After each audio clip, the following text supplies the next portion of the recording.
Hello, everyone. I'm sorry for the delay. It was a big thing. But today, I'm just going to wait for a few more people to come in.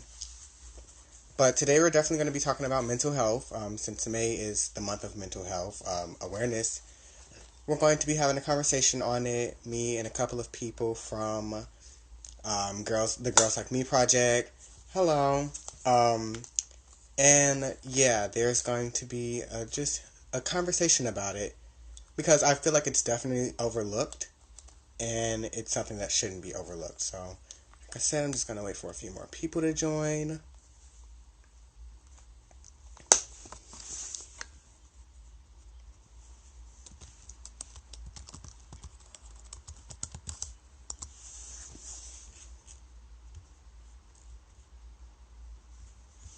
But while we wait for the people to join, how have y'all been this month? Like, how's this quarantine treating y'all?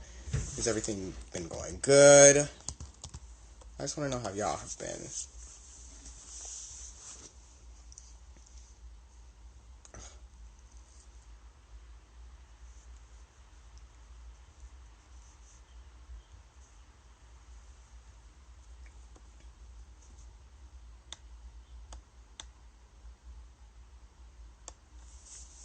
So, I'm going to be talking to Zuri, and I'm going to add her, and we're going to be talking about the mental health stigma. So, let me add her.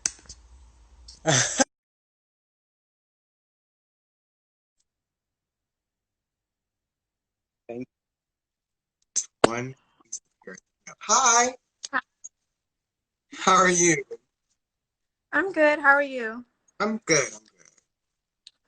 Okay, so I'm going to be talking a little bit about the stigma around mental health in the Black community. Um, so, a lot of times when especially young people are dealing with those issues, it's kind of like Paris was saying, overlooked and like not seen as like a real issue. Right. And a lot of times, like people are like scared to come forward with their issues or like Yeah, definitely. they feel like they're going to be seen as weak for speaking up about their own issues, and that's a serious issue in Yeah, itself. definitely. I Um, definitely agree because I know when I first realized something was off with me, because I've been diagnosed with anxiety. Um, I've been diagnosed with bipolar disorder and depression. So when I first noticed, I didn't want to say anything because I thought people would look at me different. I didn't know how my parents would react, and yeah, yeah, like I have some friends who were going through like really rough times, and they tried to reach out to their parents, and their parents acted like oh, this is not a big deal, like there's nothing wrong, and right, that's something that happens a lot with definitely, the older people in the Black community. They feel like mental health problems just don't exist, especially yeah. in like their own children. Yeah, I definitely agree. And I know, like, my father, he is Puerto Rican, and he feels the same way. When I finally did get diagnosed with everything and I brought it to him, he was just kind of like, I just think you're overreacting. Like, I don't think it's that serious. And I was like, this is definitely not what's going on, but okay. Yeah, like I don't know, in schools, I feel like a lot of counselors don't do a lot as well because Hmm. um I don't know, in my school like they try, they say like okay, focus on your mental health, but there's no real like actions done Hmm. I that's definitely agree with my school as well. implemented in public schools, especially because those are the students that I feel like suffer the most. Hmm. Yeah, I definitely agree. My school my first high school, they did do a lot to kind of, well, it was one specific counselor who did a lot to help with your mental issues or like mental illnesses and things of that nature.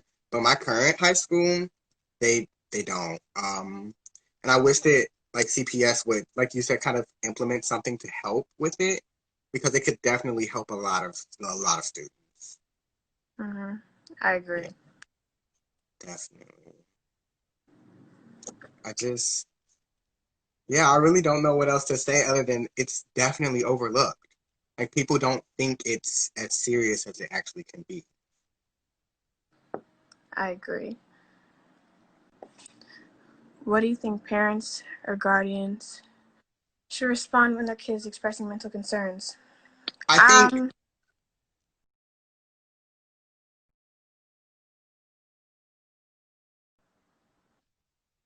I keep going. oh, okay. Well, I know my parents when they kind of noticed like, oh, like maybe you're not doing so well. They kind of had a talk with me like to see what steps that they thought I wanted to take, like if I wanted to go see a therapist or if they just wanted to have a conversation like within the home. So figure out what's best for your child while being Definitely. completely open with them Yeah, and because don't when have your full support. yeah, definitely.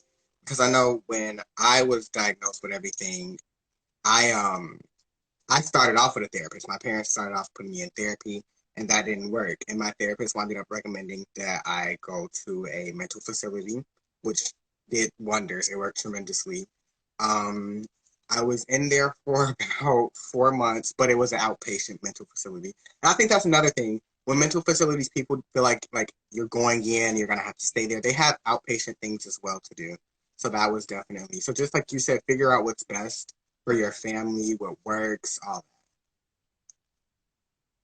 Yeah, and especially like going back to like in school, if people know about these issues, like if they know about these different procedures and these different like facilities, like it's not going to be such a big like scary that. thing. Right. Like I don't know, if people were educated about it, it will be less of an issue.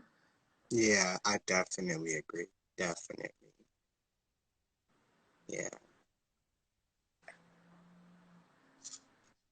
I think with mental health, people tend to think that, oh, if you have these diseases, you're crazy or like Right. all of that. And that's not what it is. And I think that people have to, like you said, be educated on it and know the signs and realize, because don't, some people don't know the signs. And I think that parents most definitely should know the signs for when their child, to see if their child is going through something. Mhm. Yeah. Definitely. What can schools do? I don't know. I feel like if people were or students were more comfortable with their counselors, like I know for personally, like I don't have a good relationship with my counselor. Like Mhm. I don't know if I felt like I could trust them with like my problems, maybe I would like go talk to them more often. So Right. making them more accessible to students would be really helpful, I think, at least for me, because I don't have Definitely. a relationship with my counselor at all. And someone asked, what are the signs? It definitely varies depending on what mental illness you have. I know for depression, they also vary depending on the person. Mm-hmm. So depression, my signs were I was isolating. I didn't want to talk to anybody. I didn't want to hang out. I just want to stay in my room. I slept a lot. I slept throughout the entire day. Um, and also like self-harm. Now there are different ways of self-harm. Some people think, cutting is the only form of self-harm or something like that. All my piercings were done out of self-harm. Like I did all of my piercings myself because it wasn't that it was kind of I wanted to feel something. And that can also be like erratic behavior and Right. like acting out. So I definitely think, yeah. Other versions of self-harm are like piercing, or they don't even have to be specifically you doing something to yourself. It can be like you, for example, you need to socialize with people and you need to get out, but you stay in, you kind of bottle up all your feelings. Mm-hmm. It really varies. Definitely. I didn't connect it to my mental illness at the time, though. Well, I think for a lot of people, you're not going to connect it at first. It can be like, oh, I'm just living my life, like it, or I'm just growing up. It just depends. Like, and you also have to, like I said earlier, know the signs. So when they do happen, you can know. Okay, I think it's time for the next person. Yeah. So if Erin is on, can she request? Okay, well, it was good talking to you. You too. Bye. Bye.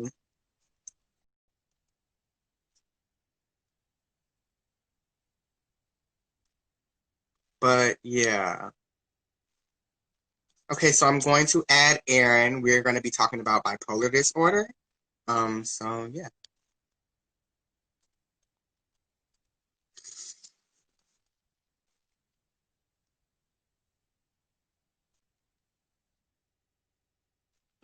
What's going on? Hi. Hey, I love your hair.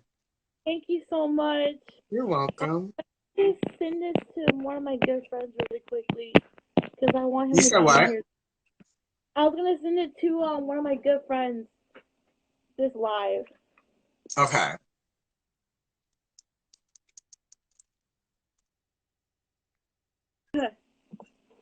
So today's a really special day because it's my birthday. Happy birthday. Yes. The big 21. We love it. One, I have Yes. one right here. Yes. We love it. So yeah, today's a really special day. Which it relieves with a lot of reflection and everything. So I wanted to talk to you guys. Thank you guys. I wanted to talk to each and every one of you about my journey with bipolar disorder. So Hmm. let's go back to like 2015. Hmm. It was like a regular day. Um, I was showing signs that I was kind of irate and everything. I don't really remember, like, 'cause it was like a long time ago and everything. So it it really was like a normal day, and I went to my doctor, and I kind of told him like everything that was going on with me and everything. And the next thing I knew, all of a sudden he's like, "Have you ever considered Erin being bipolar?" And because like I went so misdiagnosed for like the longest time and everything. Hmm. So I was telling you this like the other day or yesterday. Like I went undiagnosed for a really long time. Because originally, like you, I had bipolar depression, and and it was it was okay, but then they realized what they had more like symptoms and everything. I was showing more of the symptoms of not depression, but more of bipolar disorder. So Hmm. when I was like 16, I don't remember the day, but like I remember being really upset, like very upset Yeah. about being diagnosed because like you hear stories about people who have a mental illness and be like, oh, like they're crazy, they're this, and I didn't want to be labeled Yes. that. So, like, a lot of times, like, I would think about what made me bipolar. So, like, Mhm. the symptoms were like irrational behavior, Yeah. um, irrational behavior, not suicide thoughts, but like racing thoughts. Like, I know I had like racing thoughts. Yeah. Sometimes it's like one day, it's mania. It's basically mania. Like manic episodes and stuff like that. Yeah, it's basically what bipolar disorder is like a manic disorder. So like Exactly. sometimes, for example, like has anyone like been to Six Flags before? Mhm. Okay, so you know Raging Bull, right? Yes. So that's how I basically describe my bipolar disorder. Like some days I will go up, up, up, up, up, up, up, and the next thing I know, I'm crashing down like there's no tomorrow. Yeah, I And completely agree. I actually had an episode like 6 hours ago. And so I I get woke it. up, I was really good, I was happy, and I went over to my best friend's house, everything was good. And then when I was over there, it was just like I just like kind of crashed and like I just like went down. Yeah, And I know for me, I'll go up and down very quickly. yeah, So like I went down and I was down for like 15 minutes and then I was like in a manic episode. So like I was back up and I was like ready to go and like do things. And it was just yeah. yeah. Like it's totally like that, honestly. Like Yeah. um, it's it's crazy sometimes. Like you can be like in a manic episode for like hours, minutes, Yeah. days, weeks, months, maybe years, Yeah. like decades, like long time, and you just don't know and everything. So then I did like my research and everything, and I was like, okay, so I know that I'm not alone in this situation and everything. So like I looked up people who have bipolar disorder.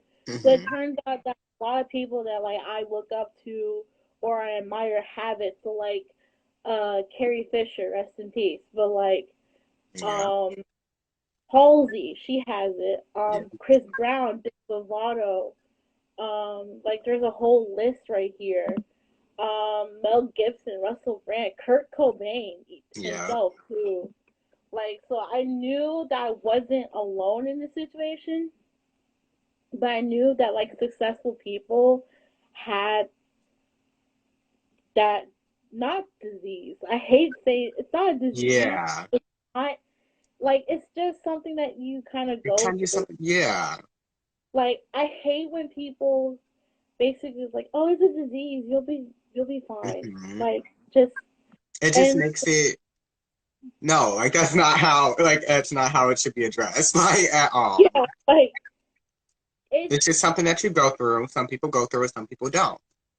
yeah, like it's crazy because like I remember just sitting there in the doctor's office and I felt like I was gonna cry because like I felt like it was like the end of the world for me, and literally it it felt like the end of the world, but it really isn't. So for anyone that like has like Me yeah, too. I prefer saying illness too. But oh yeah, I'm just wired differently. Yeah, that's perfect. It's a Yes, we perfect love joke. it. I love that. How So do I cope with it? yeah, how Different do you people cope with it differently. I cope with it. I take natural supplements. So cope? a lot of the time, the natural supplements that I take are like they help. Like they help bring it down. But when I do go into my episodes, sometimes I'll sit there with the feeling. Sometimes I'll journal it down. Sometimes I'll try and do something that makes me happy. And if I'm in a manic episode, I never know when I'm in a manic episode. Like it's our superpower, yes. But everybody Yeah, has like people have to tell me I'm in a manic episode. And once I realize that, I'm like, okay, let's try and dial it back a bit, see what we can do. Maybe we can, you know, I don't know, maybe I can watch a little TV, listen to a little music. yeah. Also, aromatherapy is so, oh my God, I Oh, live by it. I live by it. It's so helpful. yeah. Like the little Definitely. aromatherapy sticks and everything. Oh man, those Yes, are the I love greatest. them. So like for Definitely. me, I think I try to write it out. Like I have an episode and I'm just like, okay, I'll see how it's gonna go. But then I'm like, okay, let me take a step back. Like I make myself aware of where I am. Like Hmm. I make myself aware. Another thing, I know I'm running out of time, but like, um, sometimes bipolar disorder or mental illness can be genetic. I Hmm. know, like I told you this yesterday, but like, yesterday, um, my dad kind of has post traumatic stress disorder and everything. So he was in Vietnam, and we don't know because like he had kind of symptoms of bipolar disorder as well. Hmm. So were like maybe it's just like the environment as well. Like my environment when growing up was like okay, but could have been a lot better. And it does have like an effect on like everything and Definitely. everything. Full segue. Yeah. But Yeah. thank you so much for joining and talking about it.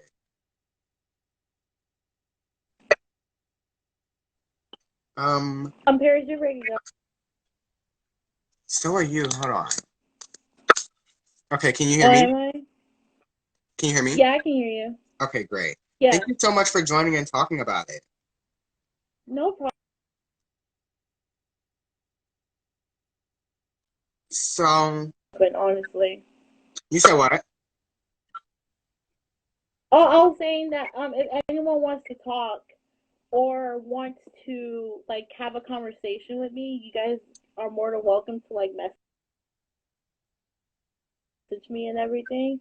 I'm very open about my mental health. I do work. I They take a do. shot for bipolar disorder every single month. Like I'm taking my shot like Friday. It's like it lasts me an entire month.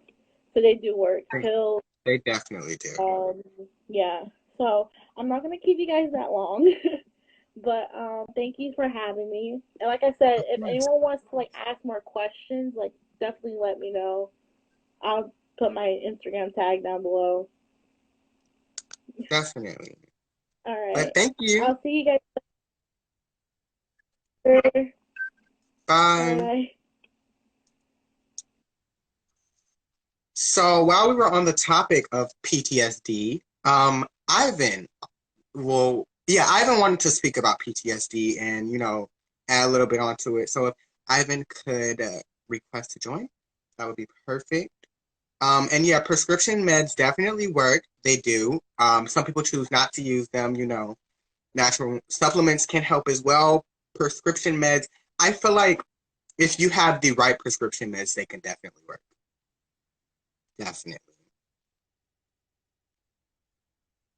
But yes.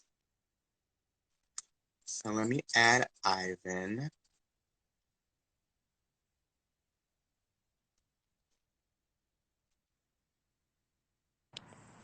Hey everybody.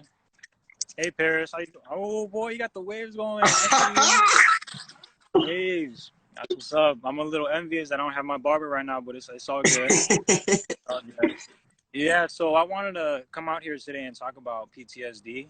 Mhm. And I liked how you guys had said that it's like a superpower, that we should look at it like, it's something that we should embrace. And I feel like in our Definitely. generation, I love how we're starting to embrace, like even with COVID, we're coming together and we're like using the stay at home as some like positive energy and positive vibes, if you Yes. will. So I'm just gonna talk about like my personal experience. It was related to sports, and it was related to the trauma of boxing. So as boxers, sometimes your brain can take a lot of damage, and I had reoccurring dreams of like what would I do in the exhibition match or like the match itself, and I would just wake up like really, really sweaty and not knowing what was happening. So I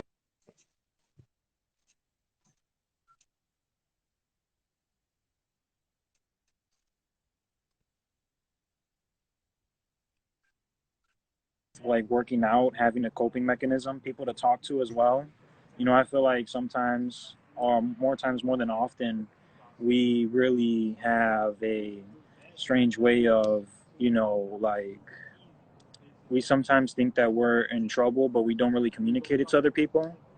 Mhm. So, I think that's a big thing of like, reaching out to others and telling them, hey, I need a helping hand, or hey, this is happening to me. Because I know a lot of people that have witnessed like really bad things like gunshots or Mhm. like, seeing bad things in other neighborhoods that, you know, it really traumatized them. And, Yeah. you know, the just being there for them, hearing them out, I feel like schools could do a better job, and instead of assigning therapists, they could do like mentors. I feel like After Mhm. School Matters does a really good job with mentors, and it's worked for me, and finding that person that you can connect to, because sometimes, with all due respect, I love my parents, but sometimes I just need that person to look up to that was in my Definitely. shoes at some point. So I feel like Definitely. having a mentor can really help you navigate through that situation and be like, you know what, it's all good. I got somebody. It's all love here. And I want Definitely. to say that to anybody struggling with any type of mental illness, it's going to be okay. Your current destination is not the final destination. That's what Yeah, I and I would think say that's about something it. that And a lot of people have to so realize. yeah. hmm So yeah, I mean, just I really appreciate you guys letting me come up here and just like talk about what I've been through and everything. Of course. Anybody going through, I mean, have you experienced like any trauma, and like how did you cope with it? Of course I did. I grew up living in the hood. I grew up in Inglewood, right? So like all the time, it started off as just first hearing. I'm gonna use like gun violence as like a example. Started off as just hearing the gunshot. And one day my mom was taking me to school and like we were pulling out of our driveway and like we literally saw somebody get shot. And like that was definitely like it was traumatizing. I had nightmares about it forever. But it was definitely traumatizing. I wound up having to get therapy shortly after that. I was like in the sixth grade. No, I was in the fourth grade. Yeah, I was in the fourth grade. And Got coping with it, at first, I didn't have the most healthiest coping mechanism. But once I got therapy, I realized like you don't have to go to certain things to cope. You could, like I always say, journaling. Even though I hate writing, you can journal on your phone. Journaling is definitely something that helps out. Um, Agreed. Music helps Yeah. out a lot. Like just listening to hmm soothing music. Um, and as I spoke about earlier, aromatherapy definitely like just chills you out and like you kind of just go to, I wouldn't say happy place, but this chill place, like where you're just kind of vibing, doing your thing. So yeah, that's how I cope with it. Have you ever been through anything, and how did you cope with it? Gotcha. Like that, I agree with everything you just said. And actually, I've been reading more about it. There's books that help you deal with mental illnesses and like how to deal with it. Like, I feel like we go through a lot as children, and as like the middle school years are rough, man. They're rough. Definitely. I feel like we should, take that into account and, better. We owe it to ourselves. We owe it to ourselves and the people that are there for us to get better. There's nothing wrong with us. We just need to figure out what's wrong. Like how can we move forward? Exactly. Like don't find a way to knock down the wall. Find a way to get around it. You know what Hmm. I'm saying? So like that'll really help people. Like I feel mindset is everything. A shift in mindset helped me big time. Sometimes it's really hard to get out of bed. Sometimes be like, dang, I have all these problems, and we can get overwhelmed as teenagers. And I think a lot of the older generation was, I give them kudos. They were very tough. They were very mentally tough. And sometimes it gets, like today, I struggled to wake up. I was like, dang, I really don't know how I'm gonna take all this and do something with it. But I'm like, you know what? Let me take it step by step. Let me just wake up, Yeah. have some coffee, make my bed. If I can get through, like like even just like making your bed and like taking pride in those little things, like just doing those little things will help you get through the day. Like, oh, I tied my Definitely. shoelace. I'm ready to take these steps to getting better. Just Yep. looking at everything better, because I feel like you know when you have a burden, it's like holding a glass of water out with your arm. I saw this post today about holding a glass of water outside with your arm, and it's like at some point you just get really tired of holding it. It's like a Yeah. burden. That really talked to me. And Yep. just surrounding yourself with quotes as well, like reading. Reading. A lot of people laugh at me for reading, but it's really good. Like It can anytime. definitely help. So yeah, I mean, yeah, Paris. No, it's really cool. I didn't think like anybody else would feel the same way. So it's good knowing that there's people out there that look at this as a positive thing as well. Definitely. Like this is just who we are, and nobody else has to like you. You have to love yourself before you can, love anybody else. Is the main important Yeah, thing. So I yeah. definitely agree with that. hmm So just like being positive, like right now I'm outside. it's funny because we took outside for granted. Like we took even walking to the store for Right? granted. You know, like, and I know people are struggling right now being at home. But you know, Paris, I really appreciate you letting me come out here and talk. And you know, Of to course. everybody out there, stay positive, stay at home, drink water, take a deep breath, and it's all gonna be all right. All right. So, Yes. thank you. Have a great rest of your day, Paris. All right. You too. All right, man. Peace out. Bye, everybody. So next, um I'm going to have Maya come on. So if she could request, she's going to be talking about different types of stress that affect mental illnesses. So yeah, but I definitely agree with what Ivan said. Even like with the reading thing, I totally agree. Some people don't like reading, and you know what? Sometimes, like depending on yeah, depending on what you're reading, you don't have to read it. They have audiobooks. You can listen to certain things. Hi. Hello. How are you? I'm good. You can continue what you were saying. They have audiobooks and things like that. So, you know, if you don't like looking at the words and reading them, you can always listen to some of the words. Yeah. Okay. Hello, everybody. I'm with Girls Like Me Project. I'm Kumaya. Girls Like. I wanted to introduce basically talk about what Girls Like Me is before I get into So Girls Like Me Project is an organization that fights against the stereotypes against Black girls in society through media and information. What I'm going to be talking about is the things that can stress you out and cause your mental health to be kind of rocky. I guess we can say that. First things first, I wanted to say that you don't have to wait to be diagnosed. Go do mental health check-ins. You could go to a counselor, a doctor to just check up and make sure that you're 100%, with your mental health. Things that cause stress are like experiences that could be overwhelming, like such as dealing with something financially. I know for me, being in college, paying for tuition is kind of really overwhelming for me, so I kind of struggle with that. That could be a stressor, so I tend to go to counselors to check in with myself. Sometimes I write out, or for me, I dance to get all my feelings out. Breakups can be something that stresses you out, and you can talk to somebody about breaking up. What else? Police brutality. Yes. It's very something definite in Chicago. I know I experienced it a lot. I know that my brother experienced it. That could really be something that triggers your mental health. So I tend to talk to my mom about it. If I don't feel comfortable talking to my mom, I write it out. So I just feel like those are some things that may be something that you feel like you should hold it in, but never hold in your emotions, because it could just fill up and make you angry or turn it to something bigger than what it, what I it was. definitely agree. And I find it so interesting that you mentioned police brutality, Yes. because my father's a cop. Mhm. He's a cop, and I still get I still get treated differently from how, and like I find it so interesting. And I've talked to my father about it, Mhm. and like he says he's not that type of cop, but he has a cop mentality, if that makes sense. So he's like, oh, well, were you doing anything suspicious? Yeah. No, I was just walking down the street.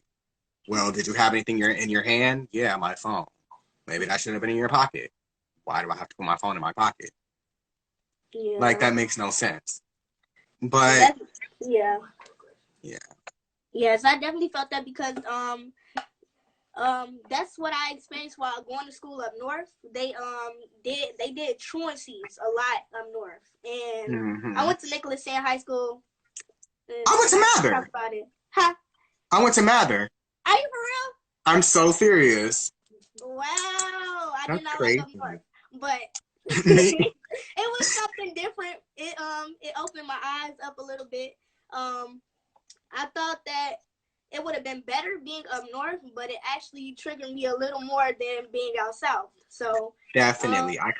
That was how I felt. yeah, and then being up north, it's like you, I, I experienced some microaggressions as well. Like with teachers, I'd be in a classroom and a teacher would say some, yeah, you live out south. Oh my gosh, how can you live? Like out south isn't really that bad. So it's Bad. like when people, hearing stuff like that just triggers stuff too, because it's like, okay, so now you just putting a stereotype on where I live just because Exactly. you're not from there and the stuff that you hear on the news.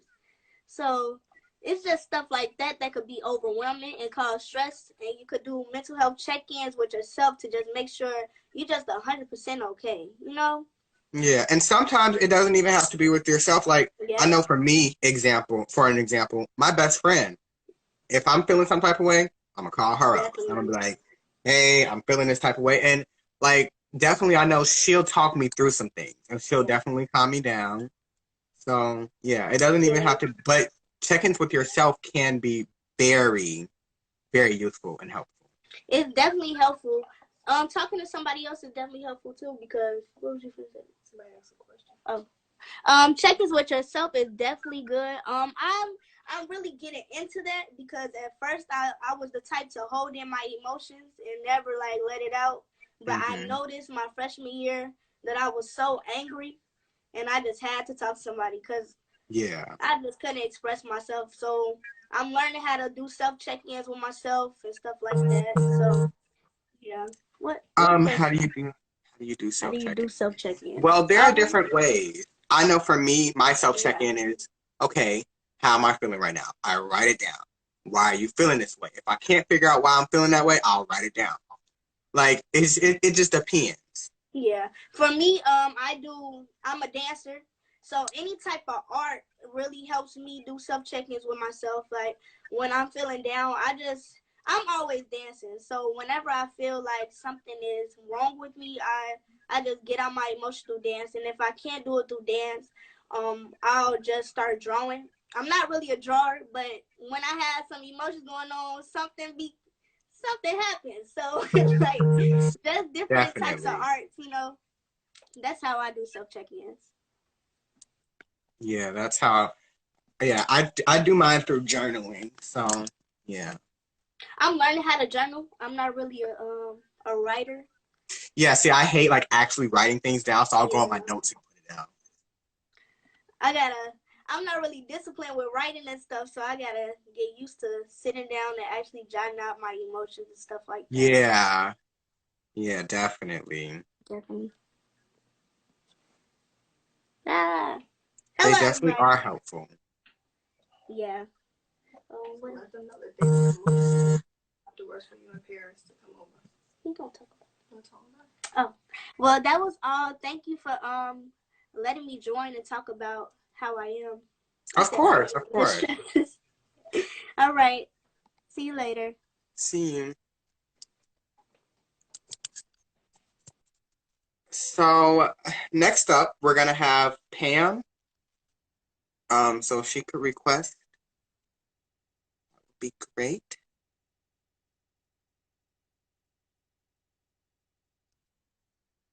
But yeah,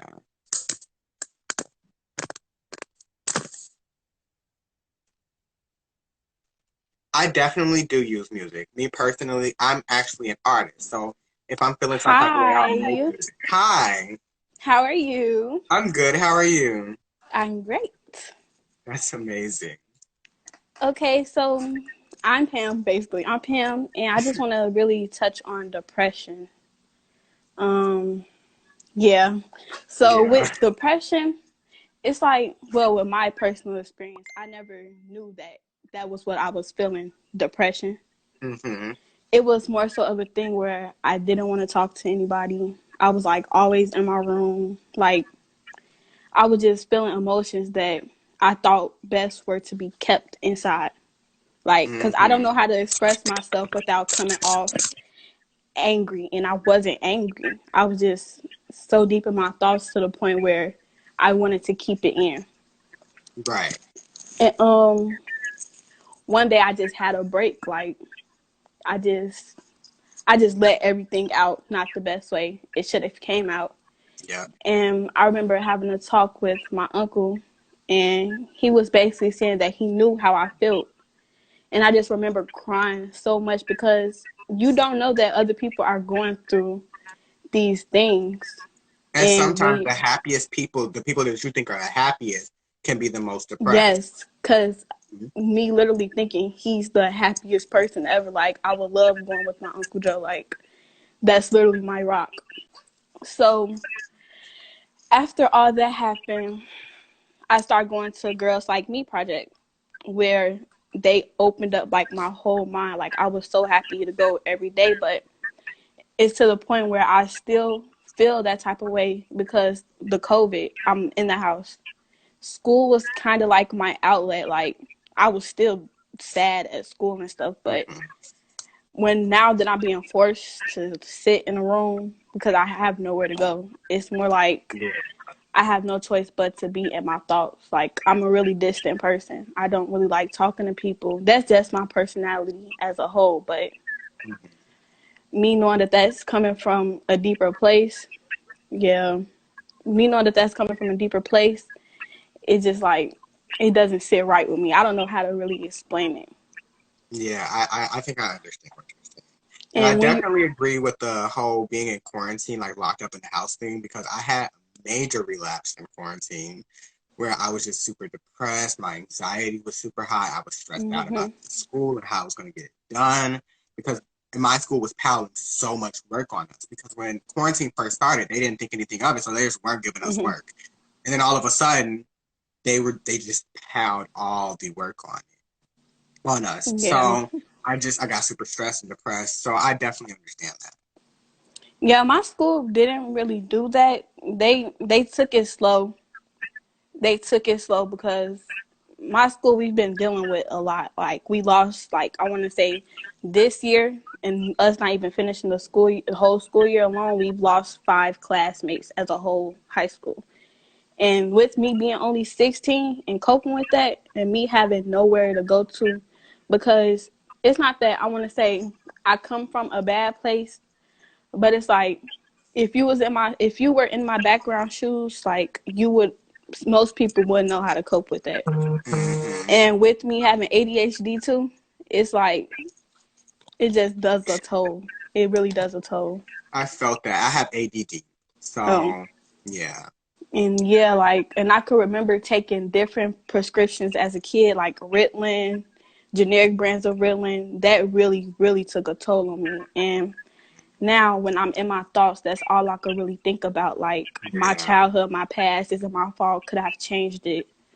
And I just bottled up my feelings. I feel like crying. I used to say, and I still say, I used to say crying was a sign of weakness. And Mm-hmm. I still kind of do feel that way. So that's why I do keep my feelings bottled up. But my uncle and Miss Lakeisha, they've taught me that writing things out is like its own medicine. Yes, it's so helpful. And I can't stress that enough. It is like writing things out. Like, I've probably written in over 4 journals, and I started writing, I want to say, in around January.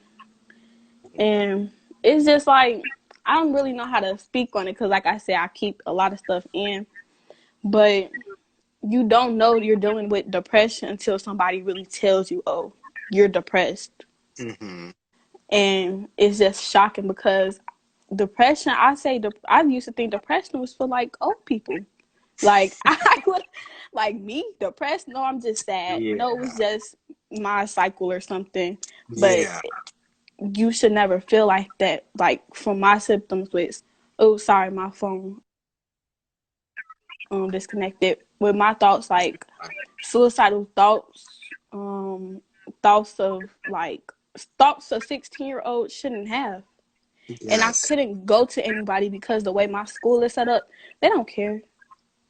They just want you out that door by the time you Yep. a senior. They don't Yep. care. And even when I did have a teacher I could talk to, I can't talk to them now because I'm out of school. And Right. I think COVID is really showing me that you are depressed, Pam. Like you have your depressed days where I could literally sit in a room and I won't eat until about 10 o'clock at night. Like, Yeah, actually, that speaks volumes to me because with my depression came an eating disorder. So I yeah. just I just don't eat, and so yeah. But that definitely speaks volumes to me. And well, I have a question. How do you cope with it? I have an older sister. Her name is Chanel. Like, I'm not knocking anybody that does take medication because that's great, but I didn't want to Definitely. go. I didn't want to go that route because I've Mhm. dealt with counselors and them not helping me, them judging me, and that was my number Yeah. one thing. I told my uncle, I was like, I don't want to be judged because I don't even know why I feel like this. So you judging me on something that I don't know how I'm supposed to be feeling. Hmm. So I spend the weekend with my sister. Like, my sister is really like my light bright. Like, she keeps me up and she lets me know I'm loved. That was another thing. Me knowing that I'm loved. Like, Yeah, I definitely. I just really want to feel loved, like, by family. Yes. I want to be let known that I do belong. Yeah. And yeah, but like coping, writing in my journal, and my sister, like, and going to Girls Like Me when Girls Like Me was open and stuff like that. I miss it very much, Miss Yeah. Lakeisha. But yeah, yeah, that was. And people, and when I talk to my peers about it, like my friends, they brush off like depressed. Pam is depressed because they know me as the friend that will not tee you up, but like will actually help you. Like, I'm Mm. the I'm the sugar. I I'm that, like, so when I would have my little stages of going through my little phases and stuff like that, my episodes, they wouldn't know how to deal with it. They would just be like, "Oh, she just got an attitude today. Oh, you've been having an Right. attitude all week." And I couldn't tell them how I was feeling because then they would judge me, and I don't want to be judged. And see, my mother was like that at first. Like when my depression was hitting, she'd be like, "Oh, you just have an attitude. You have an attitude problem. You need to get rid of your attitude. Your attitude is so bad." And I didn't. It wasn't that I couldn't tell her. Like I tell my mom everything. That's she the homie.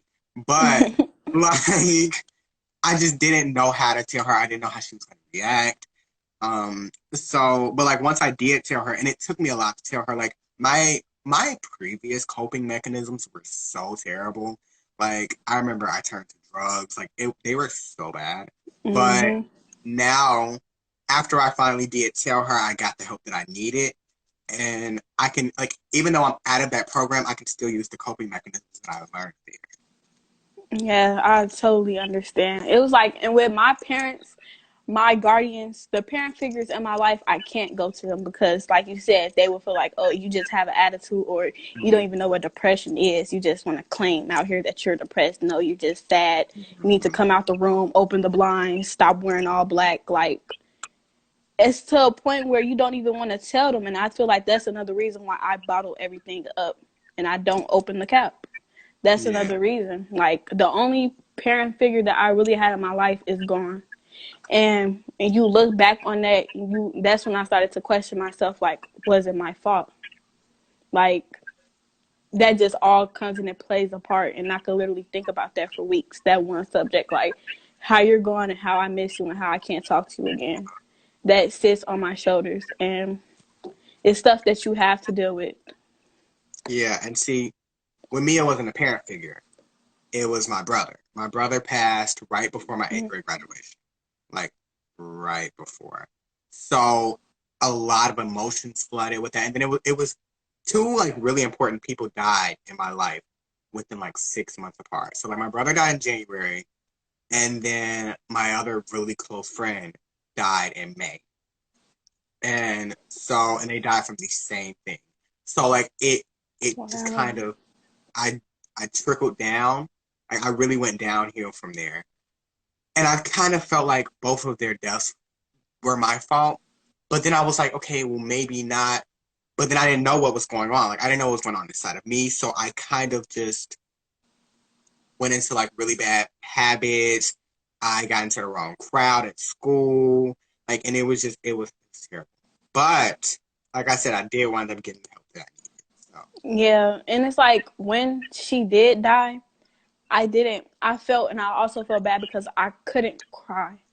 Like I was unable to be sad about something that I should be breaking down about, but it later caught up to me, and I would like cry every day. Like I remember my first day of high school because she passed when I was in seventh grade, the middle of my seventh grade year, around Christmas break. I would cry like my first day as a freshman. I remember me crying in the bathroom during my lunch period, like, oh, she couldn't take my first day as a high schooler pictures, or like I was supposed to take my SATs this year, and all I can remember is me being sad about she wouldn't know what to do right now. She would be telling me, Pam, you need to prepare for your SATs even though you're not taking them this year. Like, well, she was really like my backbone. And I still think about her like, this is what she wants you to do, so you have to be strong. yeah, that's what I was gonna say. Take what you would think she would want you to do and do it for her. Mm-hmm. If not for yourself, I mean, I think you should do it for yourself. But if not possible, do it for her. Mm-hmm. And I feel like we need something in the community. I don't know if it is, but we need something in the community for Black teenagers that are dealing with mental health because they don't know where to run to. They Yeah. run to drugs. They run to bad influences in their life. Mm-hmm. But I yeah, definitely do. I see that. You keep going. No, that's all I had to say. I completely agree. Yeah. But yeah, I see that time's up. Thank you guys so much for having me. Nice to meet you, Paris. Nice to meet you too. Yeah, you guys have a nice evening. Me too. All right. Next up, we have Charmin. I'm going to add Charmin. She's a mental health ambassador, so she's going to give us a little insight on what to do. Actually, Charmin. Wait. Okay, there we go.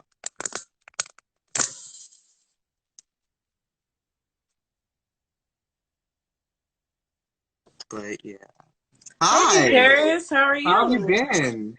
I just want to let you know I'm so proud of you. Paris is my former True Star Radio student. So let's just give Paris a round of applause for his awesomeness. You're doing such a great job. And to all the teens who came on before me, I'm so proud of you all for sharing your stories, for being open and just talking about it. Because Paris knows I'm a huge advocate for mental health and mental health awareness. And Paris was actually in my class during a time where he actually had to go, like he said, to a mental health facility for help.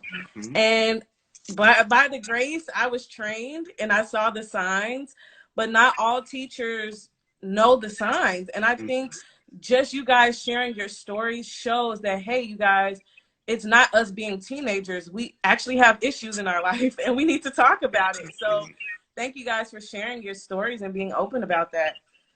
Yes. And I remember back when I was in your program, like you said, you saw the signs and I would be able to come and talk to you about things. And I remember we did meditation and that was so helpful. Yes. Like for my anxiety, that was so helpful. So yeah. So if we could talk about that actually, that I believe was fall season. Was it a fall season when you had that?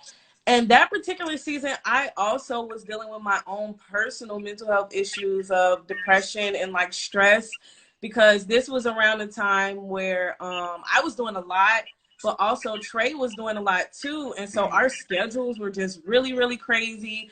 And on top of that, we didn't have as strong of an enrollment. So I was stressed out and just worried that I wasn't giving you all the best of me as a teacher. But then also you as a student, you were just like, man, I'm stressed out too. And I got stuff going on and I'm just not happy today.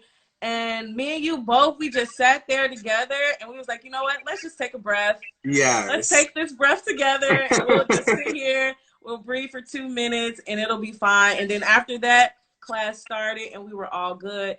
And specifically with teens in Chicago and the public school system, I definitely think that having a small moment before class starts to just breathe may change the entire dynamics of class and teaching. Because like you said, you were going to school with your mom and you saw somebody die. A teacher doesn't know that. The teacher only knows, hey, you're in my class, you got your head down, or you're texting, or you're on TikTok, what's going on? Why aren't you paying attention? And so recently there's been a lot of things going on. Of course, schools are closed right now. So even that, like just school shutting down and not having an answer for anybody. The teachers didn't have an answer. The students didn't have an answer.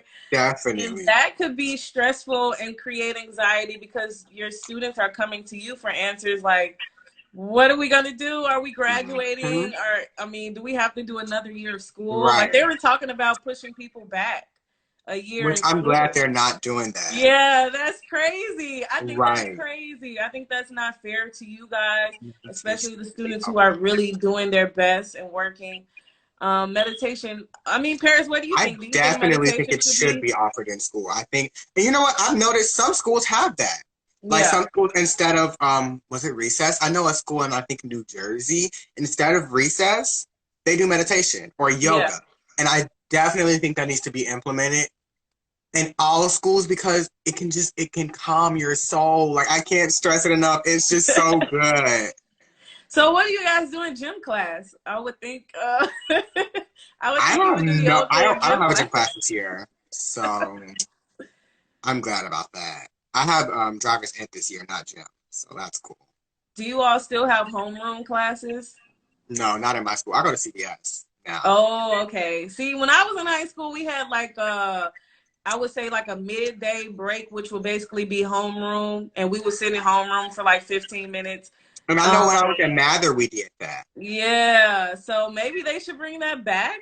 Definitely. And that could be like that pause within your day of class to just take a break, catch a breath, or maybe, you know, meditate, like you said. I don't know. Oh, I'm sorry. Yes, definitely. I do agree.